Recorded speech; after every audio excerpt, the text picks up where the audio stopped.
E vamos hoje para Apocalipse 2.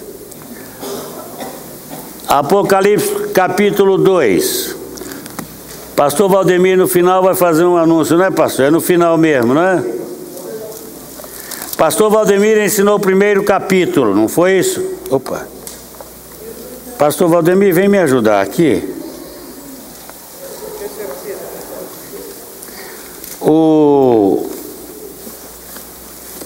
Toma aqui, Valdemir.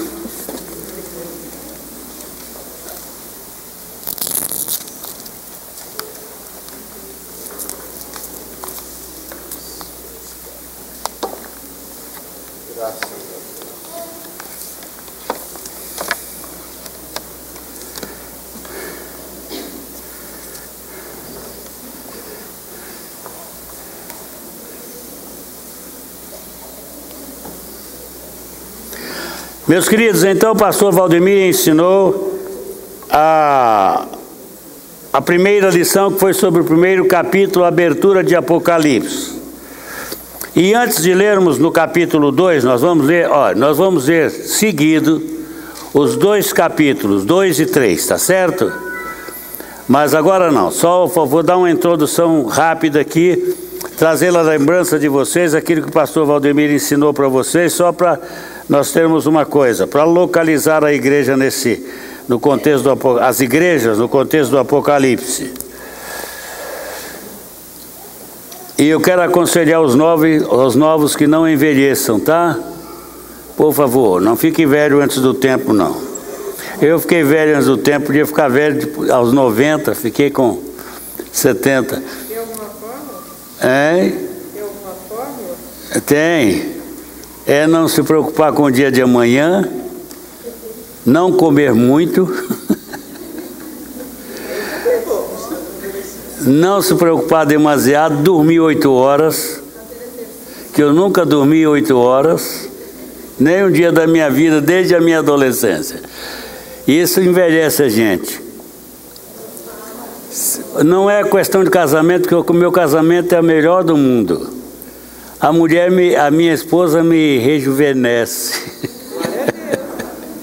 Faz uma força danada.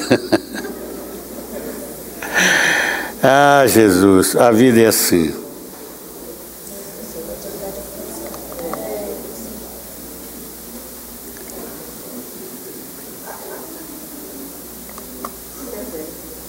Queridos, pastor Valdemir falou para vocês que há alguns métodos de interpretação do Apocalipse, não falou?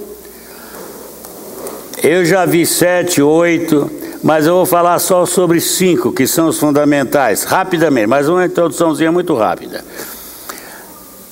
Há um modo de interpretar o Apocalipse. Há métodos, os intérpretes inventaram métodos e deram nomes para eles. Eu vou falar para vocês rapidamente 5 métodos. O ponto de vista preterista é o primeiro que eu quero mencionar para vocês.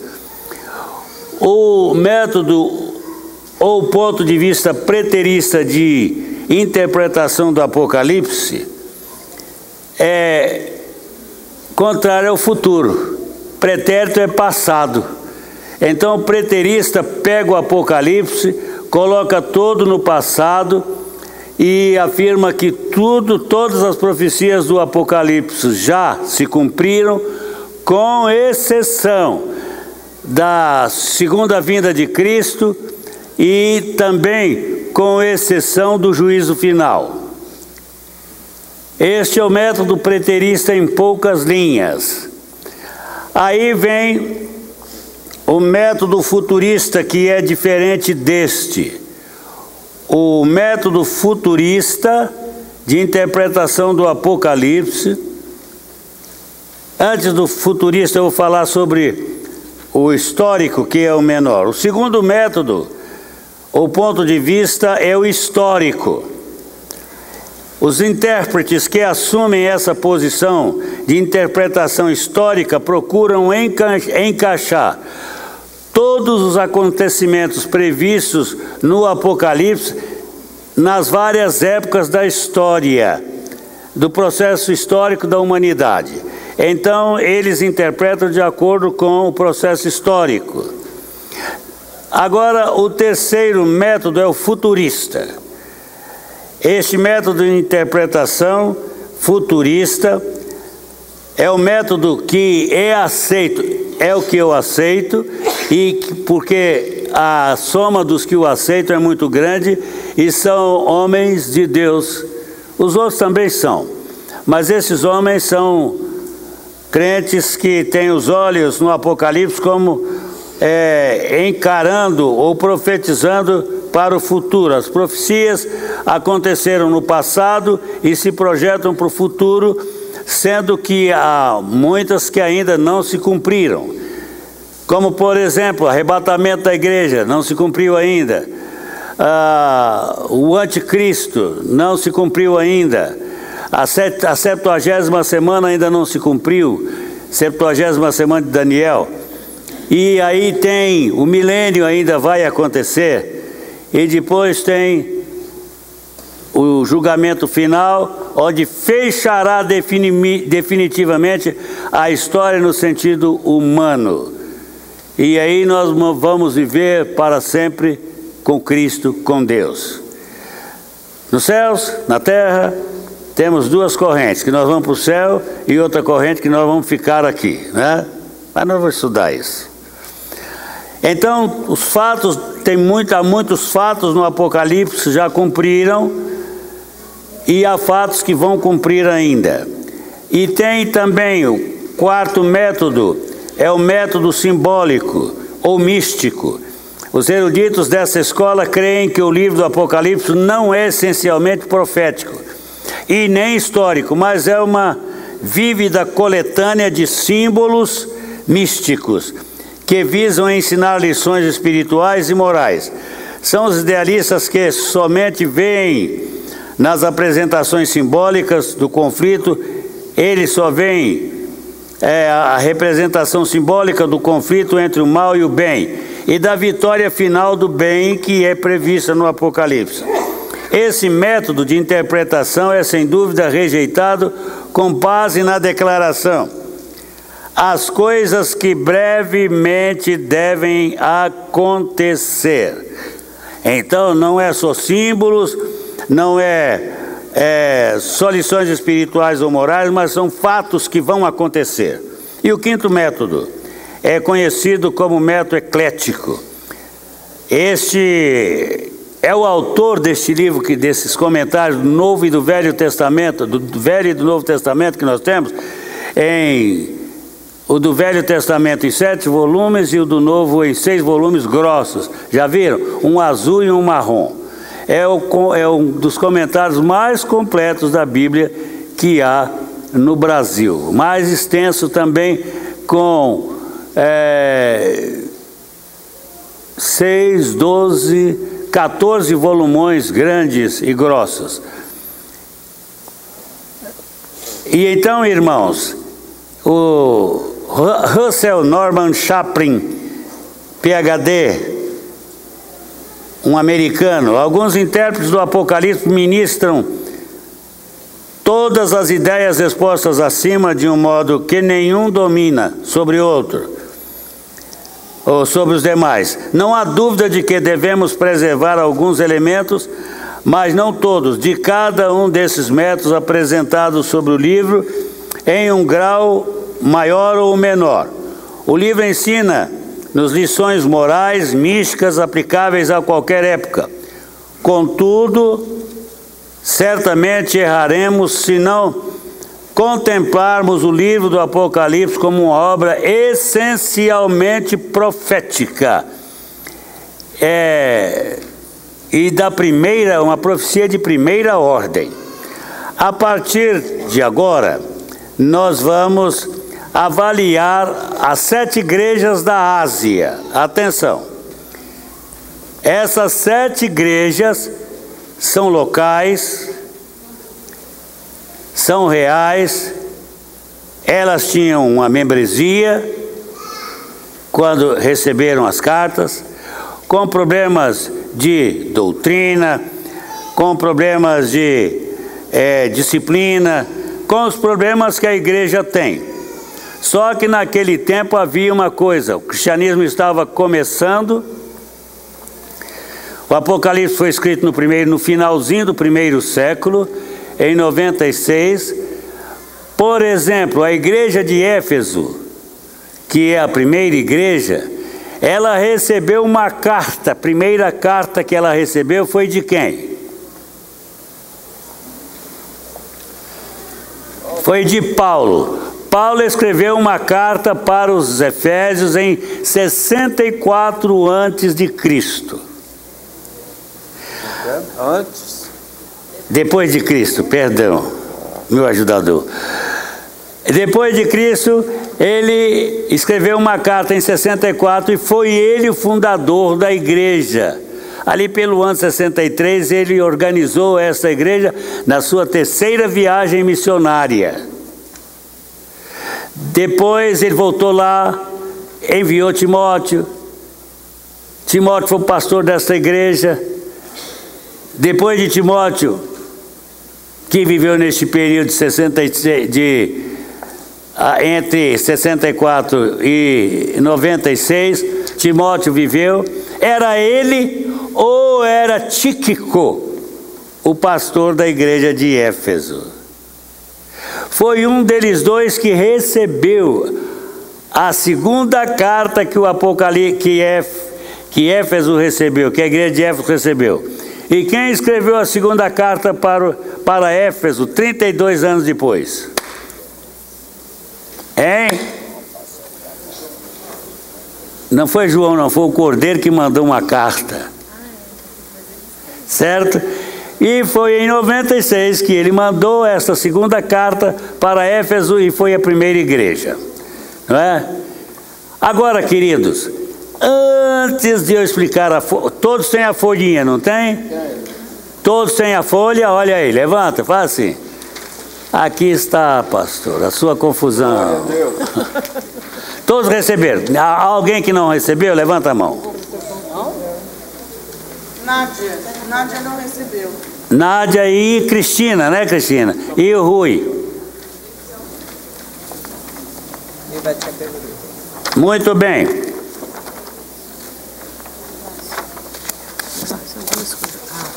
A Lourdes não apareceu. Querido? A Lourdes não apareceu até hoje. A Lourdes não apareceu. Aí eu dei uma já. Não, 2, parei, Marquinhos. me dá a chave do carro que eu tenho que pegar aquela roupa. Eu preciso de um. Acho que duas já dão. Não, tem a Cristina. Aqui tem mais uma, pode ficar. Outra lá. Me dá a chave do carro que eu tenho que pegar aquela roupa que está no carro. Ah, minha filha, você me pediu. Ah, tá ali. Muito bem, abramos o Apocalipse agora. Bem, eu li esses dois capítulos em 20 minutos, né, devagar, ainda comentando. Vamos ler? Pega a sua Bíblia. Capítulo 2. Olha, mas nós vamos ler alto e direitinho, tá certo? Vamos lá. Vamos ler os 2 capítulos. Ao anjo da igreja em Éfeso escreve. O quê? Escreve o seguinte, leia agora. Estas coisas diz aquele que conserva na mão direita as 7 estrelas e que anda no meio dos 7 caçais de ouro. Aqui nós lemos juntos. Agora outro irmão leia, irmão leia 2, verso 2. Conheço as suas obras, o seu trabalho árduo e a sua perseverança. Sei que você não pode tolerar homens maus, que pôs a obras que dizem ser apóstolos, mas não são, e descobriu que eles eram impostores. E tens perseverança e suportastes prova por causa do meu nome, e não te deixastes esmorecer. 4. E deixaste a tua primeira caridade. Depois de onde caíste, arrepende-te e volta à prática das primeiras obras, e se não venho a ti, volverei no seu lugar, o teu candeeiro, caso não te arrependas. 6. A teu favor me odeias também odeio. 7. Queridos, ouçam o que o Espírito diz às igrejas. O vencedor dar-lhe-ei que se alimente da árvore da vida que se encontra no paraíso de Deus. 8. Outra igreja. A anjo da igreja em Esmirna escreve: essas coisas diz o primeiro e o último, que esteve morto e tornou a viver. Aleluia. 9. Conheça a sua tribulação, a sua pobreza, mas tu és rico, e a blasfêmia porque a si mesmo declaram judeus, e não são, sendo sinagogas de Satanás. Verso 10. Não tenha medo do que você sofrerá em breve. Preste atenção. O adversário aprisionará alguns de vocês para testá-los. Você passará por essa experiência penosa durante 10 dias. Permaneça fiel até a morte, e eu lhe darei a coroa da vida. Aleluia. 11. Quem tem ouvido, escuta o que o Espírito diz às igrejas. Se vencer, não receberá o dano da segunda morte. 12. Ao anjo da igreja em Pérgamo escreve: essas coisas diz aquele que tem espada afiada de 2 gumes. 13. Eu sei as tuas obras e onde habitas. Aqui está lendo. Depois você, Gildo, depois você lê. Lê. Eu sei as tuas obras e onde habitas, e é onde está o trono de Satanás, e refez o meu nome e não negastes a minha fé. Ainda nos dias de Antipas, minha fiel testemunha, o qual foi morto entre vós, onde Satanás habita. 14, Gildo. Ô, Gildo. Todavia contra ti algumas coisas, pois o que tens aí que sustentam a doutrina de Balaão, a qual ensinava a Balaque a armar ciladas diante dos filhos de Israel, para comerem coisas sacrificadas aos ídolos e praticarem a prostituição. 15. Outro sim também tu tens os que da mesma forma sustentam a doutrina dos nicolaítas. Portanto, arrepende-te, e se não, venho a ti sem demora, e contra eles pelejarei com a espada da minha boca. 17.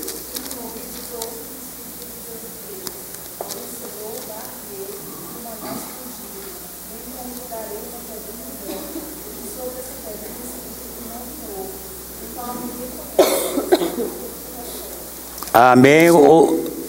Agora 18. Ao anjo da igreja em Tiatira escreve: essas coisas diz o Filho de Deus, que tem os olhos como chama de fogo e os pés semelhantes ao bronze polido. 19. Conheça as tuas obras, o teu amor, a tua fé, o teu serviço, a tua perseverança e as tuas últimas obras, mais numerosas que as primeiras. 20. No entanto, contra você tenho isto: você tolera Jezabel, aquela mulher que se diz profetiza. Com os seus ensinos, ela induz os seus servos à imoralidade sexual e a comerem alimentos sacrificados aos ídolos. 21. Para que se arrependesse da sua prostituição, e não se arrependeu. 22.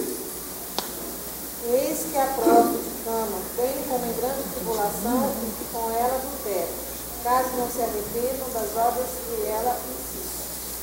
23. Mataria os filhos dessa mulher, ou todas as comunidades desse ano saberão que eu sou aquele que sonda a mente e o coração, e daria a cada um de vocês o que seus atos merecem. 24. Digo todavia aos outros, os demais de Tiatira, há tantos quantos não têm essa doutrina e que não conheceram, como eles dizem, as coisas profundas de Satanás. Outra carga não jogarei sobre vós. 25, Gildo. Não somente conservai o que tendes até que eu venha. 26. Ao vencedor que guardar até ao fim as minhas obras, eu lhe darei autoridade sobre as nações. Quem terá autoridade sobre as nações? Guardar as obras. 27. E ele as governará com cetro de ferro, e as despedaçará como um vaso de barro. 28. Assim como também eu recebi de meu Pai, dar-te-ei ainda a estrela da manhã. Quem tem ouvido, ouça o que o Espírito diz às igrejas. Aleluia, Romildo. Quem tem ouvido, a menos seja surdo, né? Agora, 3, vamos ler o capítulo 3. Aleluia. Respira fundo agora. Aleluia. Diga assim, aleluia. Muito bem. Vamos no 3 agora. Ao anjo da igreja em Sardes escreve: essas coisas diz aquele que tem os 7 Espíritos de Deus e as 7 estrelas. Conheço as tuas obras, que tens nome que vives e estás morto. Misericórdia. 2. Acordem e fortaleçam aquilo que ainda está vivo, antes que morra completamente. Pois sei que o que vocês fizeram não está ainda de acordo com aquilo que o meu Deus exige. Amém. 3. Leva depois que tens recebido e ouvido, faça-o e arrepende-te. Porquanto, se não vigiares, virei como ladrão, e não conhecerás de modo algum em que hora virei contra ti. 4. Tens, contudo, em Sardes umas poucas pessoas que não contaminaram as suas vestiduras e andarão de branco junto comigo, pois são dignas. O vencedor será assim vestido de vestiduras brancas e de modo nenhum apagarei o seu nome do livro da vida. Pelo contrário, confessarei o seu nome diante de meu Pai e diante dos seus anjos. Aleluia pelos fiéis. 6. Quem tem ouvido, ouça o que o Espírito diz às igrejas. Amém. Agora vamos para a igreja Filadélfia. Vamos ler? Podem ler. Escreve o seguinte: essa é a mensagem daquele que é santo e verdadeiro. Ele tem a chave que pertencia ao rei Davi. Quando ele abre, ninguém fecha. E quando ele fecha, ninguém abre. Aleluia. O nosso Deus Jesus é todo poderoso. Verso de número 8. Olha, se 2, 3, 4 começarem juntos, podem ler, não tem problema não. Vamos, verso 8. Eu sei as tuas obras, eis que... Não chegando. Não tá, ele vai tirando a Bíblia da sua... Eu sei as tuas obras, eis que diante de ti pus uma porta aberta, e ninguém a pode fechar. Tendo pouca força, guardaste a minha palavra e não negaste o meu nome. Aleluia. 9. Eis que farei alguns dos que são da sinagoga de Satanás, desde que assim mesmo se declaram judeus e não são, mas mentem. Eis que os farei e prostrar-se a teus pés e conhecer que eu te amei. 10. Pelo fato de você ter obedecido a minha mensagem sobre a perseverança, eu também o guardarei no tempo da provação, que está por vir sobre todo o mundo, para pôr à prova os que habitam na terra. Carlos Portilho, meu médico amado, leio 11. Obrigado. Atenção, eu volto logo. Guarde firmemente o que você tem, para que ninguém tome a sua coroa. Aleluia. Volta logo, Carlos. Porque ele vai voltar logo. Vamos lá, 12. Ao vencedor falarei coluna no santuário do meu Deus, daí jamais sairá. Trabalhei também sobre ele o nome do meu Deus, o nome da cidade do meu Deus, a nova Jerusalém que desce do céu, vinda da parte do meu Deus, o meu novo nome. 13. Romildo. Esse era o meu. Não, esse é do Romildo, para lá. Esse é o verso do Romildo. Quem está lendo? Leia, Romildo. Agora ele não vai ler, esse é do rei. Leia, Romildo. Quem tem ouvido, ouça o que o Espírito diz às igrejas. Amém, Romildo. Aleluia. Vamos para Filadélfia. O que quer dizer Filadélfia? É Laodiceia. O que quer dizer Laodiceia? É a cidade de Laodice. Foi um imperador que conquistou essa cidade e deu o nome de Laodiceia, lá antes de Cristo. Muito bem. Vamos ler agora sobre a última igreja, 14. Ao anjo da igreja de Laodiceia escreve o seguinte: essa é a mensagem do Amém, que testemunha fiel e verdadeira, aquele por meio de quem Deus criou todas as coisas. Aleluia, meu irmão Daniel. 15. Conheço as suas obras, que nem é frio nem quente. Quem delas foras frio ou quente. Assim porque és morno e não és frio nem quente, vomitar-te-ei da minha boca. Muito bem, o que acontece quem não é frio nem quente? Vou vomitar-te? Morno não fica. Por que foi dito isso? Você sabe, Amélia? Na entrada da cidade de Laodiceia havia fontes termais. Laodiceia dava entrada do deserto. Os viajores vinham pelo deserto, loucos de sede. Quando chegava pertinho, na entrada da Laodiceia tinha aquelas fontes lindas. Eles iam beber, o que acontecia, Bruno? Cuspiam a água porque ela era salobra, excessivamente salobra, e eles cuspiam. Daí a figura, né? Porque não és quente nem frio. Era uma água quente e salobra, já pensou? Aí o camarada cuspia fora a água, é isso que Jesus está falando, comparando com as fontes. Vamos lá. 16. 17. Vocês dizem, somos ricos, estamos bem de vida e temos tudo o que precisamos, mas não sabem que são miseráveis, infelizes, pobres, nus e cegos. Oh, Jesus! Não é isso que acontece conosco, né, Daniel? Nós reconhecemos a nossa pobreza. Muito bem, 18. Para te enriqueceres, vestiduras brancas para te vestires, a fim de que não seja manifesta a vergonha da tua nudez, e colírio para ungir os olhos, a fim de que vejas. Aleluia, 19. Eu repreendo. Ser poderoso e arrepende-te. Esse sua porta bate. Se alguém ouvir a minha voz e abrir a porta, entrarei em sua casa e serei com ele e ele comigo. 21, Bimbato. Ao vencedor dar-lhe-ei sentar-se comigo no meu trono, assim como eu também eu venci e me sentei no trono do meu Pai. Agora todos com Romildo, vamos falar?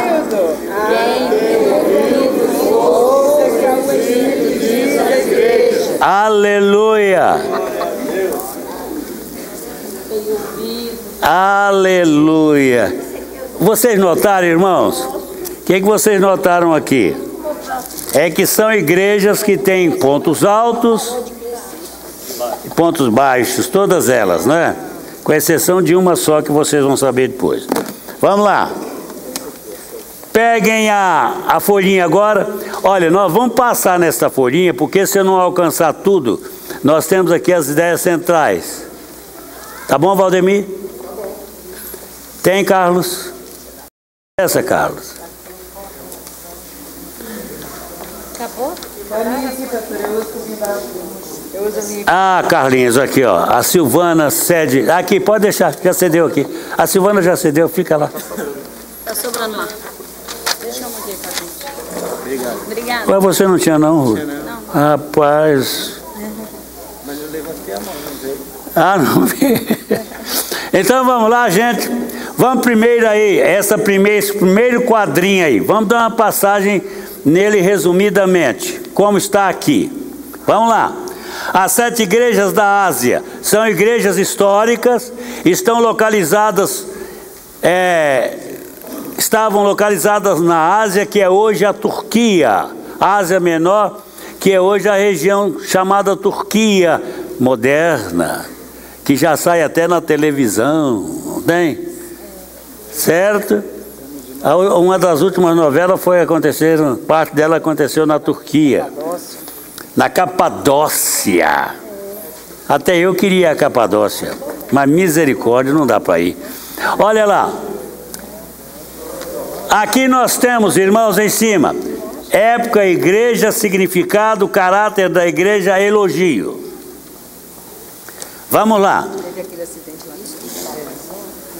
Primeira igreja, século I. Qual é a igreja representativa do século I? Éfeso. O que significa o nome Éfeso? Desejável. Era a igreja desejada do Cordeiro, a igreja querida do Cordeiro, organizada por Paulo. Teve como pastores Timóteo e Tíquico. Talvez Carlos Tíquico tenha sido o pastor que recebeu a carta do Apocalipse, né? Agora, caráter da igreja, igreja do amor. Mas que tipo de amor? Amor decadente. Amor que decai já não é amor, é decadência. Não importa em que estágio esteja de decadência. Por isso, meu querido Ednei, ame a Mary intensamente todos os dias e novamente, porque amor que para e decai não é amor. O amor jamais? Isso aí. Eu te amava, mas agora não amo mais. Isso é conversa para boi dormir. Se você falar essa coisa na orelha do boi, ele vai dormir. Agora, qual o elogio da igreja? Labor, perseverança, resignação no sofrimento, pelo nome de Jesus. Aleluia. Amor, esse era o desejo de Cristo. Mas Éfeso tinha deixado isso tudo para trás. Quantos anos tinha a igreja nesse tempo? Você sabe? A igreja tinha exatamente 32 anos. 33 anos de organizada. Essa tem 60. Não, 53. Como é que está o amor da igreja cristã Manancial da Vida? Morolece? Amor morolece não vale. Amor que fica morno não vale. Tem que ser quente. Tem que ser quente, ótimo. Digam comigo, o amor é sempre quente. É a temperatura do amor, gente. Agora, a segunda igreja é qual? Esmirna. Esmirna. Qual é o significado de Esmirna? Amargura. Qual é o caráter de Esmirna? Igreja perseguida. Por isso era uma igreja amargurada, pressionada pela perseguição. Mas é interessante. Vamos lá para o capítulo número 2 de Apocalipse. Vamos ver uma coisa aqui. Vamos voltar à igreja de Esmirna. Olha lá. A anjo da igreja de Esmirna escreve essas coisas. Diz o primeiro e o último que esteve morto e tornou a viver. Cristo esteve morto, aqui ele fala da sua ressurreição. Conheço a tua tribulação e a tua pobreza, mas tu és rico. Qual é o elogio? Tu és rico. Ela se achava pobre. E também conheço a blasfêmia dos que a si mesmo se declaram judeu e não são, sendo antes sinagoga de Satanás. Tem gente aí que se traveste de judeu e não é nada, né? Isso ele está falando da perspectiva religiosa, que as pessoas diziam que eram judeus religiosos, mas não era. Era o quê? Sinagoga de Satanás. Não temas as coisas que tens de sofrer. Eis que o diabo está para lançar alguns na prisão. Bem, o bispo desta igreja já tinha sido sacrificado pelo Império Romano. E depois nós vamos ver em que época foi, não é? Agora, vai lançar alguns de vocês dentre vós na prisão, para ser dispostos à prova, e tereis tribulação de 10 dias. Alcançareis um período perfeito de tribulação. 10 dias. Ser fiel até a morte e dar-te a coroa da vida. Muito bem. Ela só tem a declaração que ela era pobre, dizia pobre, mas era rica, né, Bimbato? Esse é o labor dela. Que igreja é esta? De quando é colocada esta igreja na história? Em que período da história? Que período da história do cristianismo esta igreja representa? 100 a 312. Esta igreja representa todo o período de pressão do Império Romano sobre as igrejas cristãs do mundo inteiro. Mas no 312 cessa a perseguição e começa um novo período na história da igreja chamado de... Hein?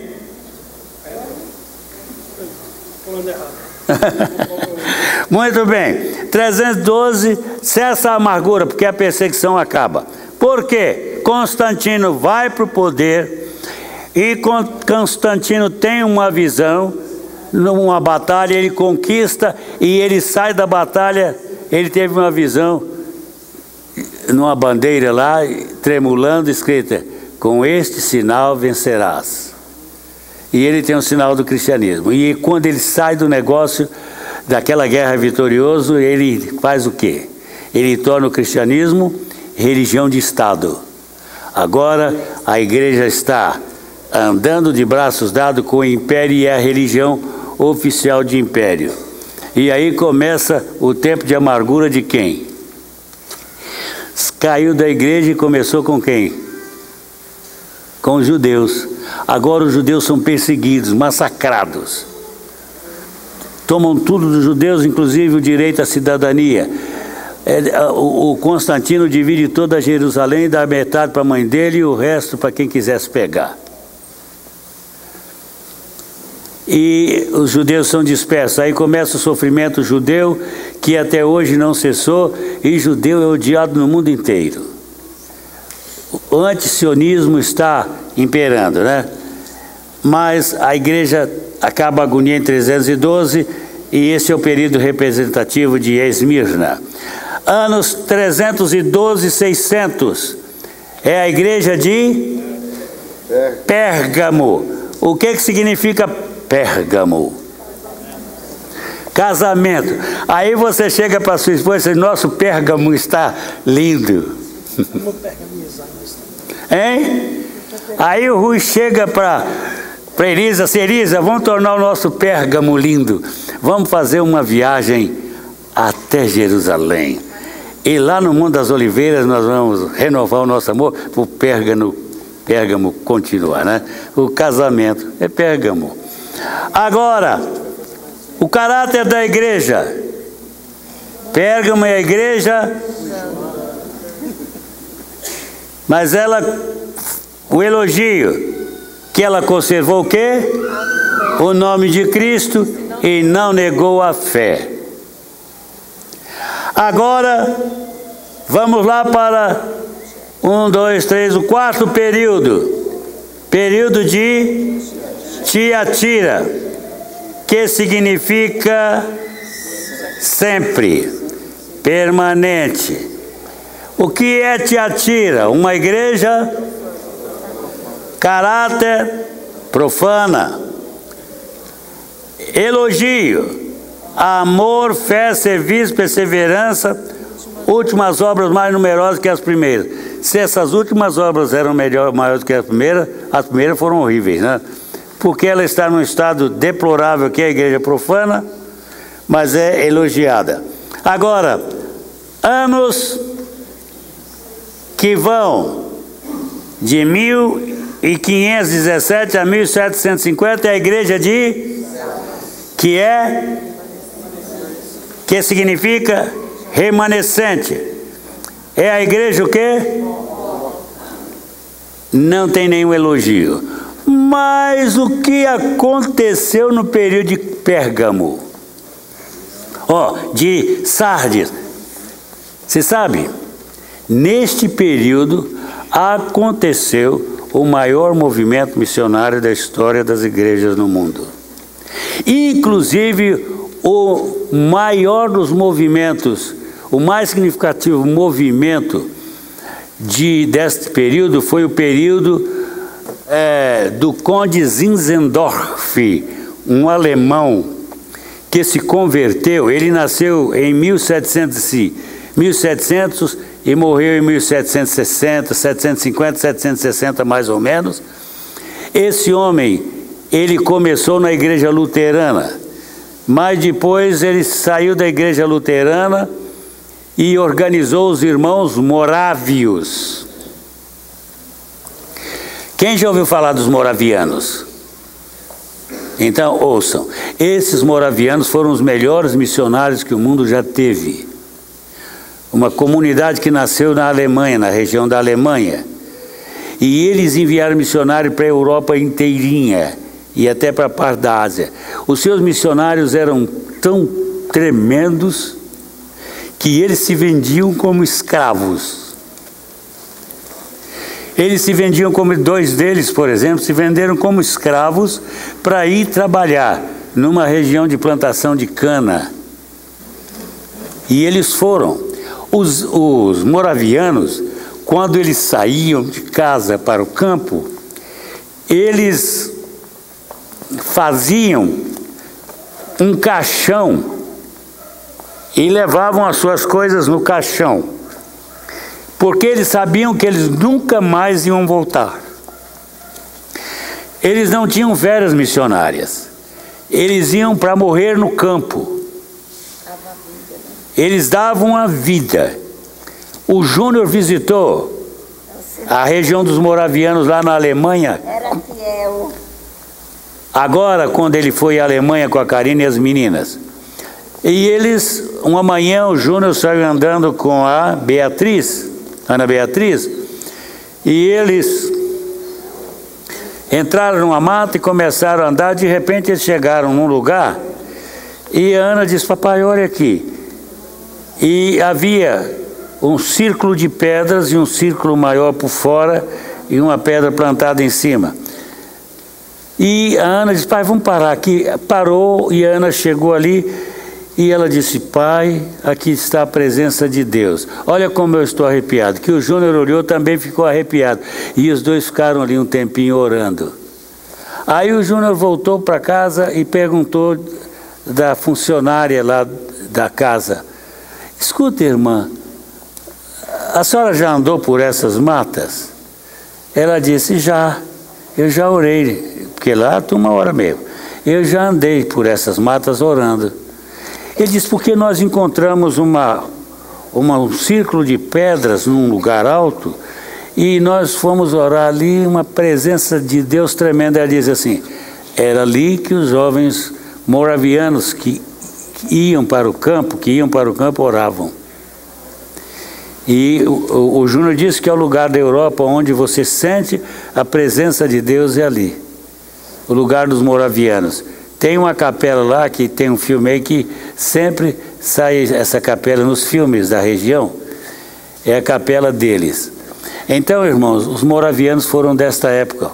Os 40 anos dos moravianos, 60 na história, foram os anos representados pela igreja de Sardes, que era uma igreja morta. Imagina se for uma igreja viva, teríamos ganhado o mundo. Agora, sétimo período. Quem é? Filadélfia. Filadélfia quer dizer o quê? Amigo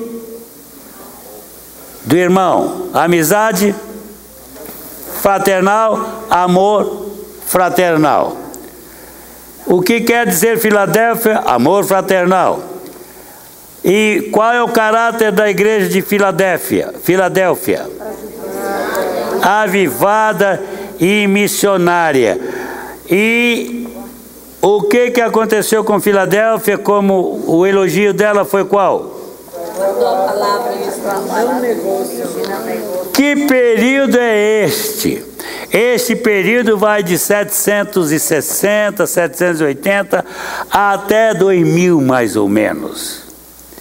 Este é o período da igreja recomeçando a sua história. Foi quando aconteceram os grandes avivamentos. E finalmente o maior deles, que derivou, que deu origem a qual denominação?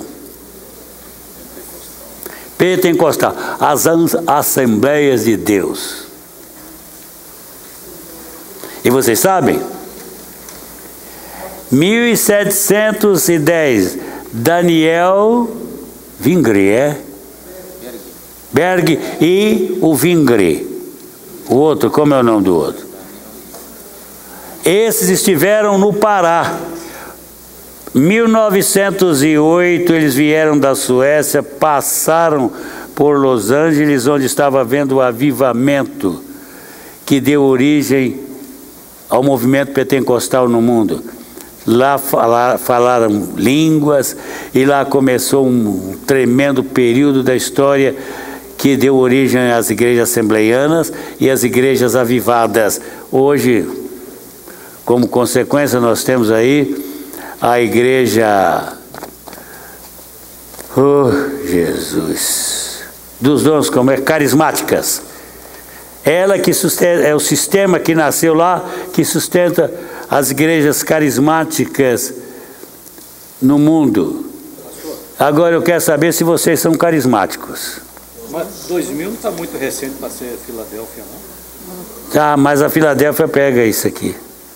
Porque 13 anos atrás a igreja não estava ainda nessa... Não, mas você vem, a igreja vem como consequência, ela vem como consequência de um avivamento. Mas século 21, nós estamos fazendo isso para localizar bem. Século 21, nós estamos vivendo já o tempo do fim de uma forma bem acentuada. E esta é qual a igreja? A Laodiceia, não é? A Laodiceia, que é a igreja democrática, a igreja que proclama o direito dos povos, o direito dos crentes. É uma igreja que se dirige a si mesma independentemente. Aí nascem todas essas igrejas congregacionais que nós temos. Os batistas, né, nasceram aí. As igrejas reformadas, as luteranas, que não são igrejas democráticas. As Assembleias de Deus são democráticas, ainda vivem hoje. Mas o que nós temos hoje? É uma igreja morna. Uma igreja que diz ser, mas não é. Nós somos evangélicos. Nós somos gospel.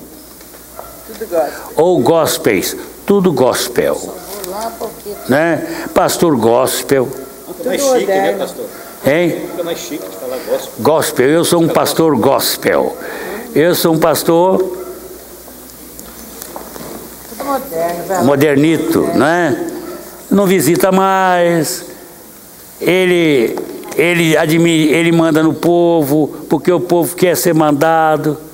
Quem quer ser mandado aí? Levanta a mão. Ah, aqui não tem pau mandado não, né? Hein? Não, isso é com o pastor. Até viver a vida cristã, Fábio, é negócio do pastor. Se o pastor é um safado, a igreja está na safadez, na safadeza, né? Porque se o pastor, a igreja não quer, o pastor não é, então fica tudo, parece que é, mas não é, denorex, né? Então, é uma igreja que não assume mais. Você é crente? Ah, você não sabia não, rapaz? Eu sou membro da igreja do pastor Vilaça. O que significa isso? Nada. Se você não é igreja diante de Deus, você pode ser da igreja do Rodovalho, pode ser do bispo mais cedo. Não adianta. Pode ser do RR, que também não adianta. Pode ser do Valdemiro, não é Valdemir não, do Valdemir. O Valdemiro, o fazendeirão do Mato Grosso. A turma gosta de comprar fazenda para o Valdemiro e ele gosta de ter uma fazenda, né? Quem não gosta, né? Mas cura de peste, a lepra, tudo. Mas o que tem?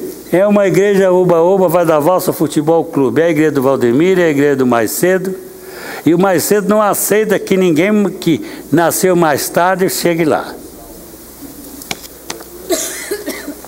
Tem muito tempo que eu não ouço a Universal. Ouvi tanto que enjoei, aí não ouço mais. Quando eu estava andando de carro, eu ouvia. Mas é sempre a mesma coisa. Felicidade no casamento nós queremos, mas não como ele fala. Tem lá os consultores do amor, né? Tudo é permitido. Não adianta. A igreja não é isso, é mais do que isso. Quando a pastora chega ali, eu já fico preocupado com a hora.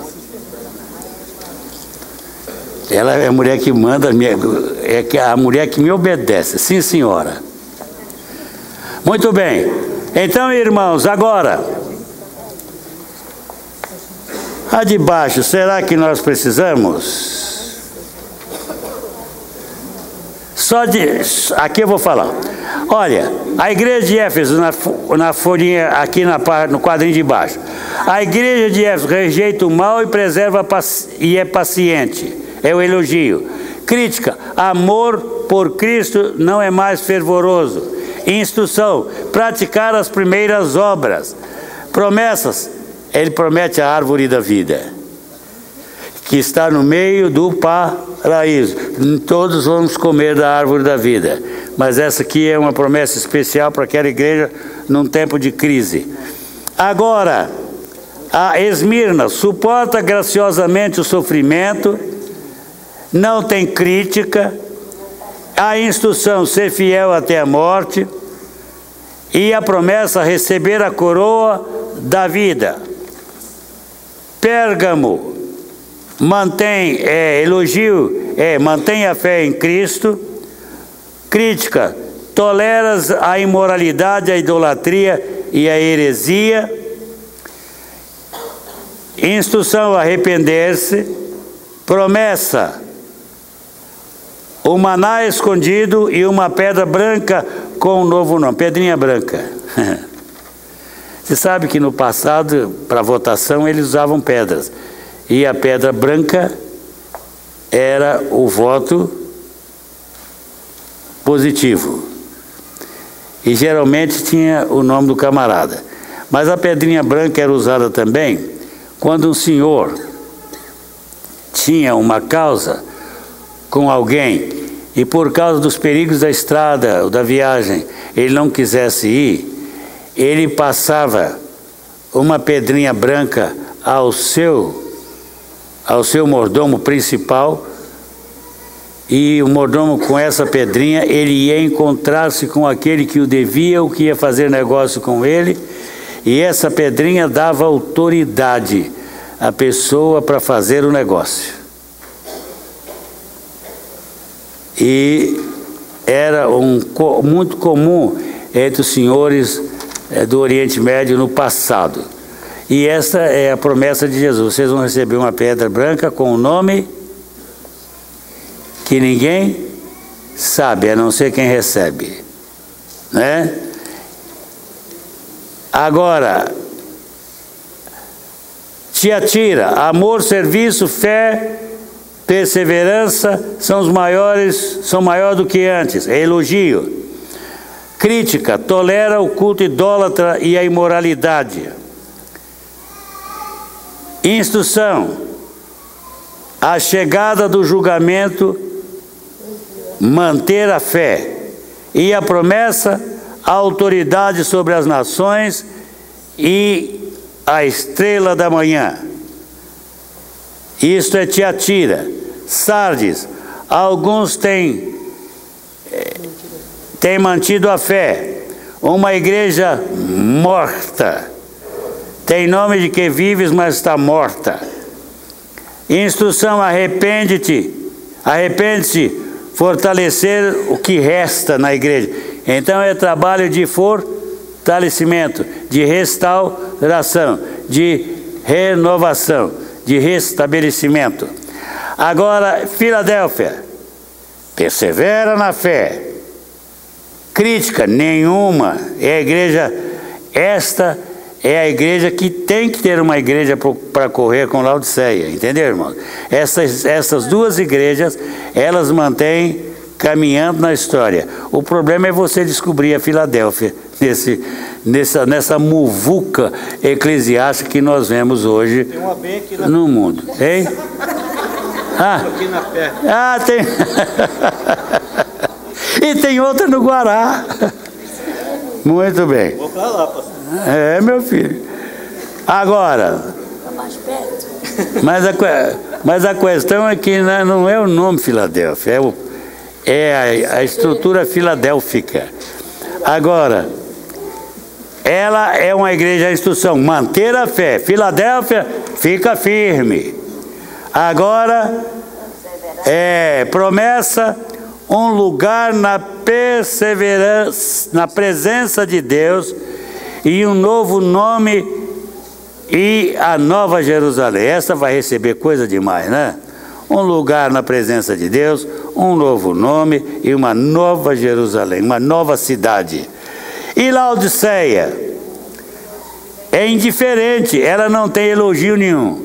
Laodiceia não cheira e nem fede, é morna. Ou se fede ou se cheira, mas não pode cheirar e feder ao mesmo tempo. Né, Jacira? O crente é chamado para ser cheiroso. Por quê? E tem isso na Bíblia, Hilda? Tem. Nós somos o perfume suave de Cristo. Diga aí para o irmão: irmão, vê se cheira. Irmã, ser limpo. Irmã, ser pura. Hein, irmão Bibato? Pureza. Mas cheiro. Crente é tão cheiroso e vive tão bem que todo mundo quer ser crente. Mais cheiroso que a mão de barbeiro. É mais cheiroso do que? Mão de barbeiro. Mão de barbeiro. Qual é essa? Você sabe do barbeiro? O barbeiro põe, como é? Joga aquela loção lá. Como é o nome da loção, Neuza? Não. Varva. Ele passa água, velva, talco, tarco ou arco. E passa no rosto do camarada, aquele barbeiro. Tá vendo, hein? E Havana. Certo? Agora, Laodiceia é indiferente, é uma igreja que vive para si mesma, em si mesmada, egoísta, vaidosa, orgulhosa. Sou rico, não tenho necessidade de nada. É interessante. Laodiceia, lá se você ler a carta você vai ver, compra de mim colírio. Laodiceia não tem só as águas termais, não, tinha uma faculdade de medicina, Carlos. E era o melhor centro oftalmológico de todo o mundo de então. A medicina, o Esculápio dominava aquela região. Esculápio é o patrono da medicina, não é? É uma cobra. É o Deus da medicina. Ei, Carlos, isso você conhece. Então, lá havia uma faculdade muito famosa. E o melhor centro de tecelagem. Tinha os melhores rebanhos. E os casacos da Laodiceia eram tremendos. Quem tinha um casaco de Laodiceia, só rico. Hein, Júnior? Eu posso ter um casaco da...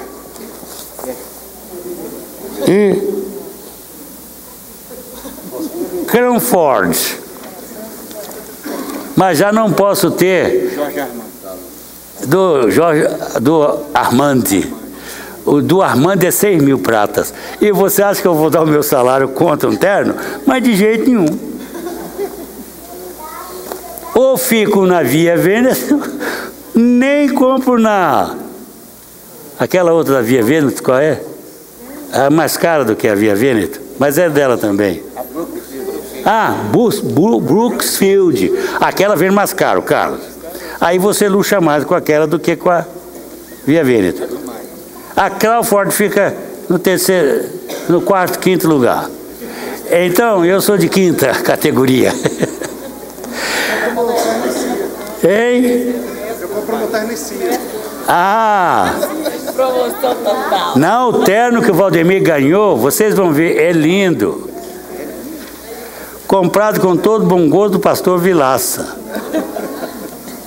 Ele vai vir com uma camisa toda cortadinha para ele. Eu dei de presente. O dia que ele vier assim, ele vai pregar. Só veste no dia que pregar, tá, Valdemir? Agora, irmãos, mas ela é desafiada ela é desafiada a ser zelosa e a arrepender-se. Mas ela tem uma promessa. Qual a promessa dele? Governo. Compartilhar o trono de Deus, mas se arrepender. Esse aqui é o problema, Ednei.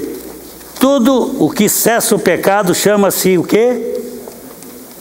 Tudo que faz cessar o poder do pecado chama o quê? Arrependimento. Enquanto você não se arrepender, o pecado continua a sua ação danosa, destruidora na vida. Então, o segredo da igreja, queremos sair da mesmice, do ponto zero na vida da igreja, nós temos que nos arrepender. Agora você pode fazer uma perguntinha que eu ainda tenho meia hora. Faz uma perguntinha que nós vamos continuar. Por que a igreja de Pérgamo era chamada de mundana? Muito bem, vamos ver por quê? Vamos. Pérgamo, mundana. Olha lá. Conheço o lugar em que habitas, onde está o trono de Satanás. O que tinha em Pérgamo de especial? Lá estava centrada a adoração do César. Tinha uma imagem do César do tamanho do Cristo Redentor lá. Então ali estava o trono de Satanás. Deus odeia a idolatria. Por isso vocês não me dizem que um camarada que abraça a Nossa Senhora, a Nossa Senhora do... A deles, pastor? Não, parto que nada, parto já é terceiro, que nem tem parto mais. Não precisa mais de proteção para o parto, precisa, Carlos? Tem médico aí que faz operação. Aparecida. Um camarada que gruda com a Aparecida e fica beijando é o quê? Idólatra na negridão. Você quer aplaudir? Não dá. Maria de Nazaré veio de lá, de Belém, não havia? Não, pois é. Então, gente, a idolatria é odiada por Deus. Por que Israel foi para o cativeiro? Por causa da idolatria. Tira todo. Até a quarta geração, o idólatra amaldiçoou os seus filhos. 3 gerações de maldição, porque ele é uma, e mais 3 de maldição. Por quê? Agora tudo bem. Pastor, mas o Papa fez bem. Fez? Bem para quem? Fortaleceu o quê? Idolatria. Que a turma na rua, mas contando que leva uma marinha. Gente, Maria é a mãe de Jesus. Eu creio que uma das coisas que aborrece mais Maria lá no céu é o Senhor de vez em quando saber dizer assim: Maria, lá vai uma procissão sua. Ela fica muito aborrecida. Ela fica aborrecida. Mas não é, gente. É o que se originou. E tudo isso na igreja é paganismo puro. Que começa lá na Babilônia. E vem pelos séculos dos séculos aí, até chegar ao 4º século com o concílio de Niceia, que declararam Maria mãe de Deus, rainha dos céus. Maria nunca foi isso. Ela nunca se considerou assim, gente. Maria, quando se apresenta de Deus, ela diz: eis aqui a serva do Senhor, faz em mim segundo o teu plano, o teu propósito, a tua vontade. Eis aqui a serva do Senhor. Ela é serva. Isso é que ela é, na verdade, gente. Não é mais nada disso. Instrumento usado por Deus. E não só isso. Aí começou todo o processo. Gente, se vocês lerem os processos das festas religiosas no cristianismo, que o cristianismo vem guardando até hoje, vocês vão ver que são todas profanas e mais antigas do que vocês pensam. E são coisas infernais para adoração idólatra de árvores, de animais, né? De sol, de estrela, lua. Agora tem a cruz peregrina, né? Hein? A cruz peregrina, né? É que anda. Fátima, né? Agora então, tudo isso, gente, é o que fortalece no Brasil, mais nada. Agora, sabe uma coisa? Tudo igual, irmãos. Tudo bem, contanto que eu seja o líder. Toleras a idolatria. Vocês viram as igrejas do Apocalipse? Agora o Pérgamo, vamos continuar. Que é a pergunta aqui, olha lá. O Pérgamo. Agora, Antipas era um pastor da igreja que foi morto lá em Pérgamo. Satanás habitava nessa cidade, mundana por isso. Tem todavia contra ti, aí tem mais ainda. Pois que tens aí os que sustentam a doutrina do Balaão. O que o Balaão, não é Balaião não, hein? Nem Baião, Balaão. Falso profeta. Um profeta naturalista, nós diríamos. Que Balaque chamou, Balaque era o rei, para quê?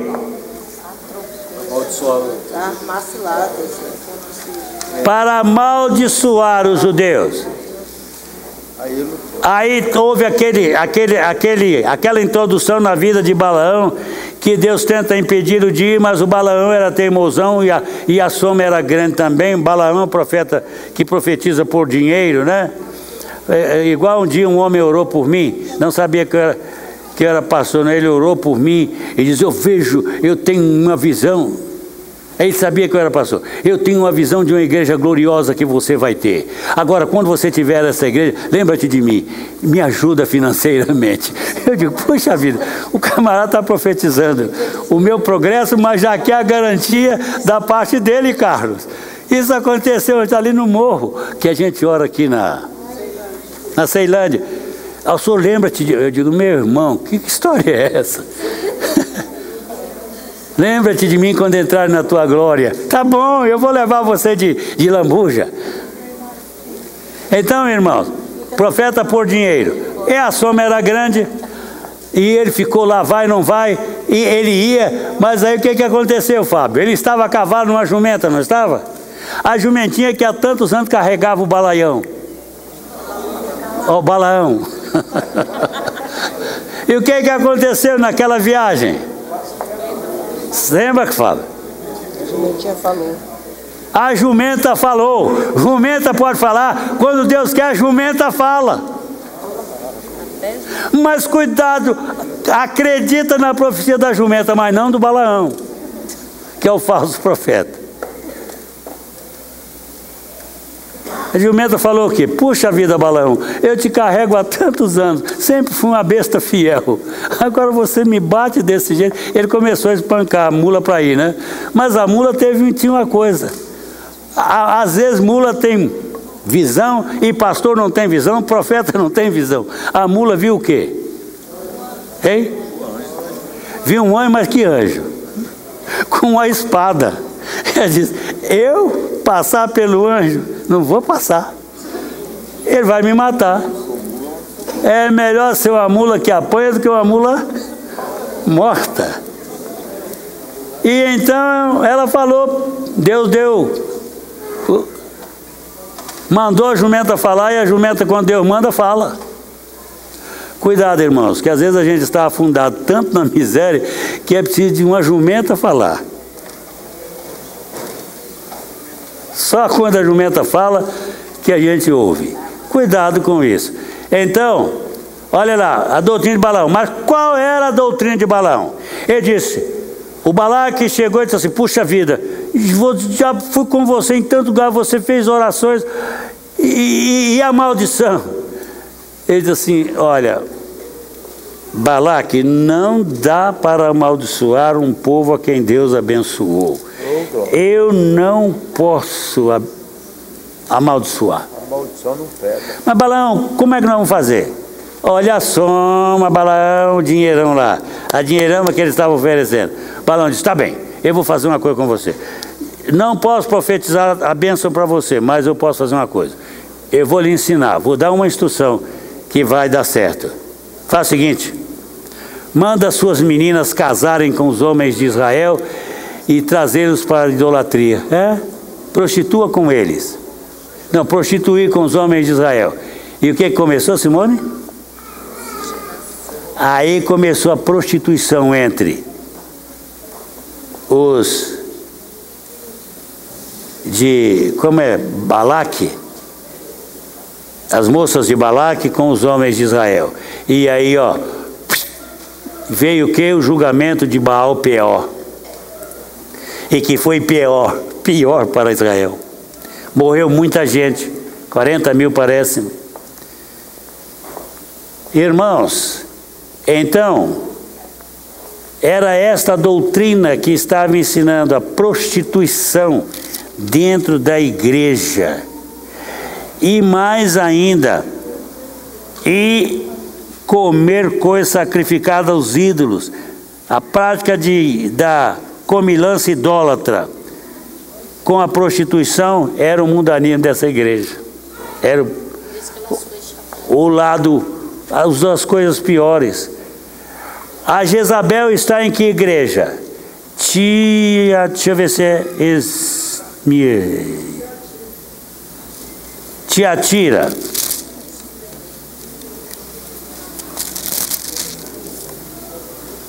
Éfeso, Esmirna, Pérgamo, Tiatira, que tem a Jezabel. A Jezabel ensinava o quê? Prostituição e também idolatria. A Jezabel chefiava os 400 profetas de Baal e os 450 profetas da sua outra deusa. Não era só praticar, era seduzir. Ela não só praticava, ela ensinava os mocinhos e os homens da igreja a arte da prostituição. Toda deusa pagã ensina a arte de prostituição. Idolatria. Idolatria abre a vida para quê? Para falsa adoração e para prostituição.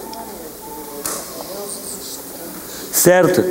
E isso estava presente nas igrejas. Nestas igrejas.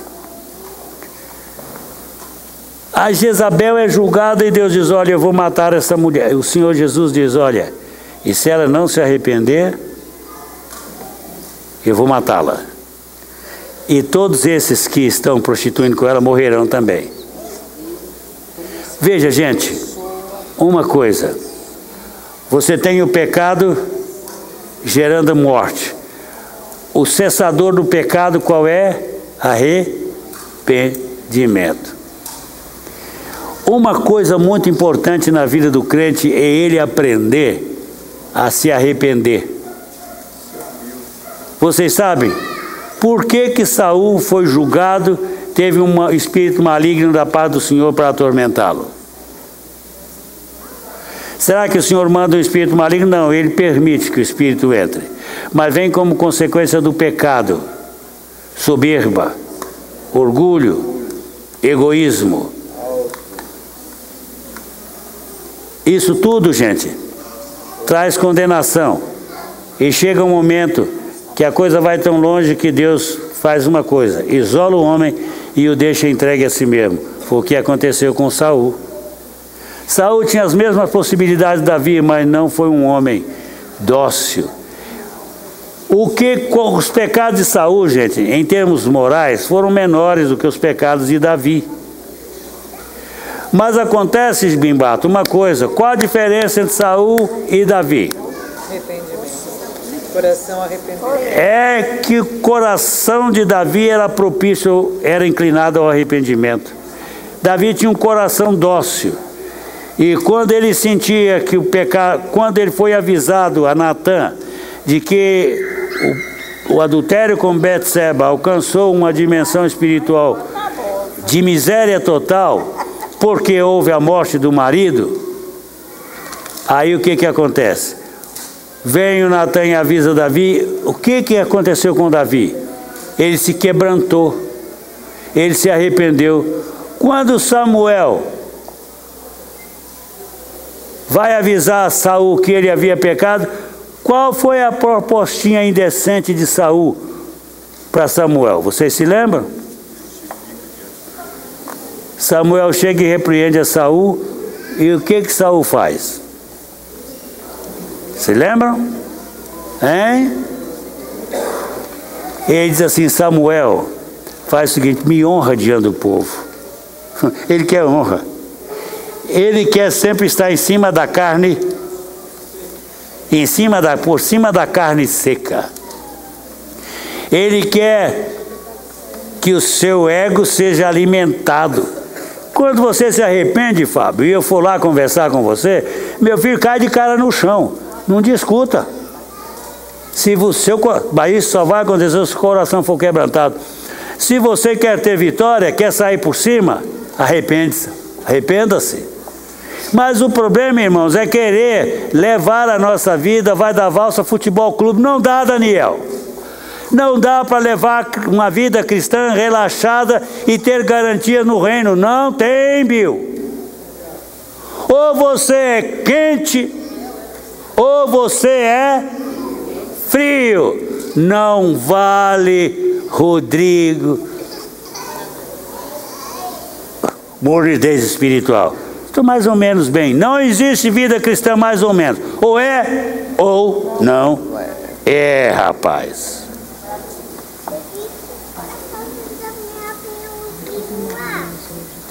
Por quê? Não vai ter isso aí. Receba uma boa notícia. Eis que cedo vem. Guarda bem o seu galardão para que ninguém roube a tua coroa. Não é isso não. Ô gente, então, vejam bem. O pecado, se ele não for tratado, ele cometido em 2000, ele tem validade até a eternidade. E a única coisa, Romildo, que cessa a ação do pecado na vida do crente, estou falando de crente, hein? É o arrependimento.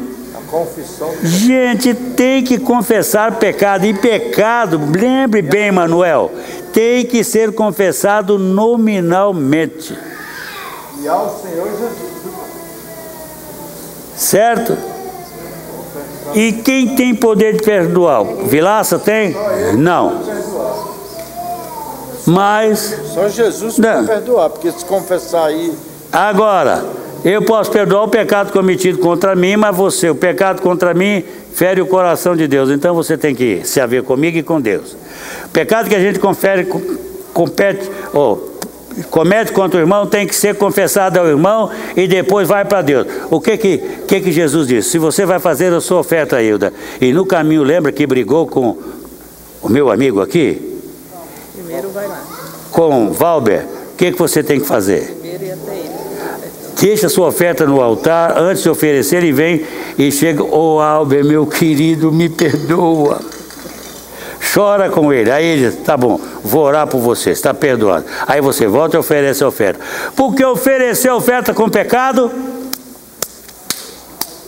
não vale nada. Lá entre nós os meninos, lá quando brincava na aldeia, a gente tinha um negócio: vai fazer isso para mim, Nerusca de Catibirusca. É o tal do Nerusca de Catibirusca. Não vem que não tem.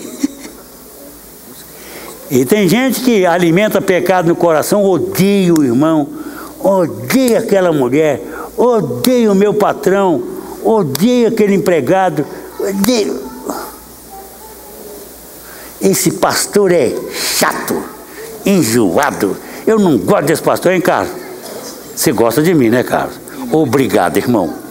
Muito. Você gosta de mim, né, Rui? Obrigado, irmão. Aleluia. Tá vendo? Você gosta de mim, Ezequias? Aleluia, Ezequias. Obrigado. Tá bom? Olha, gente, negócio de odiar o irmão e ir fazer oferta.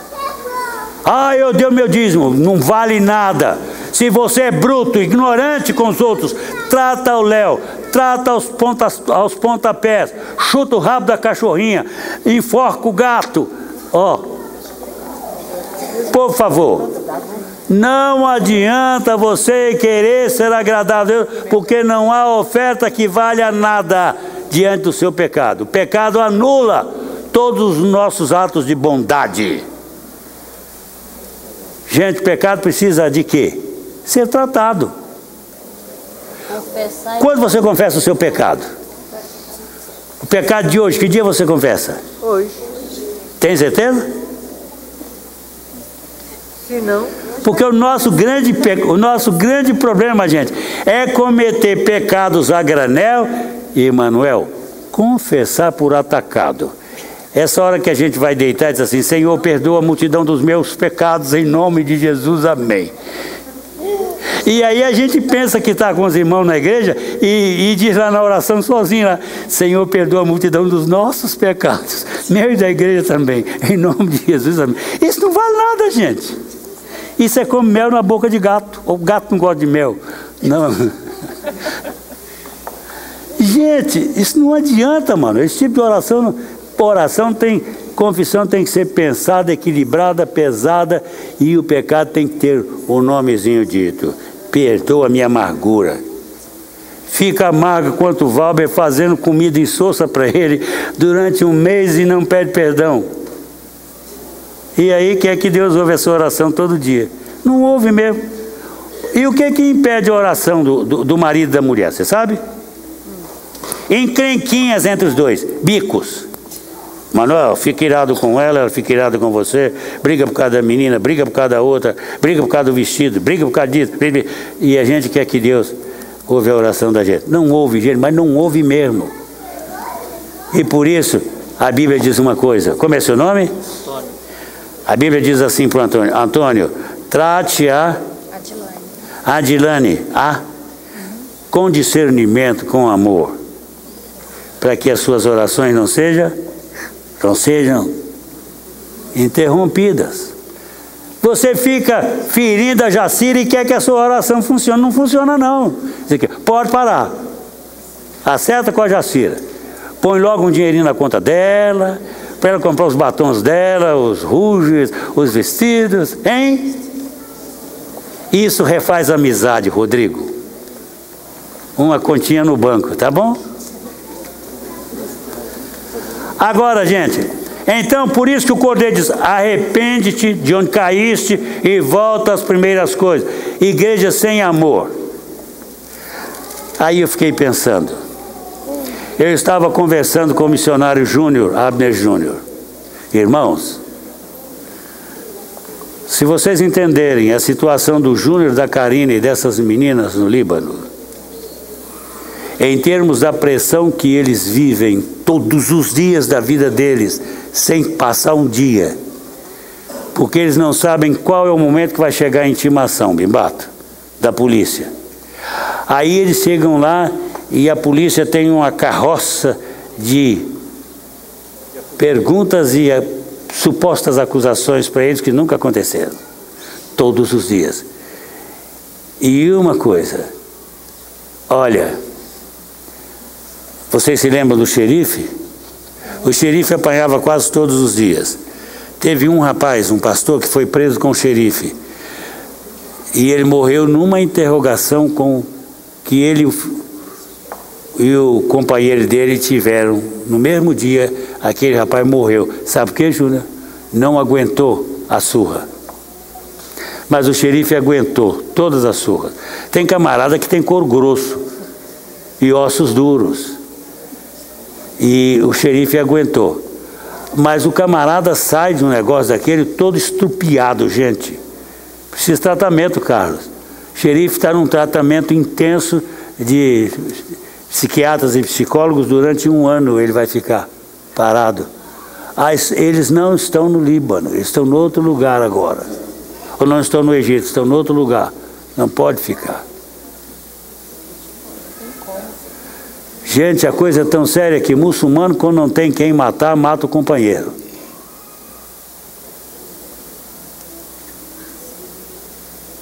Histórias do Júnior, que o camarada estava matando um rebelde, ele disse assim, pode matar, mas eu já matei tantos de vocês. Pode matar. Morre rindo. Não, isso é um ódio que se exacerba, vai para cima de tudo o que se possa pensar.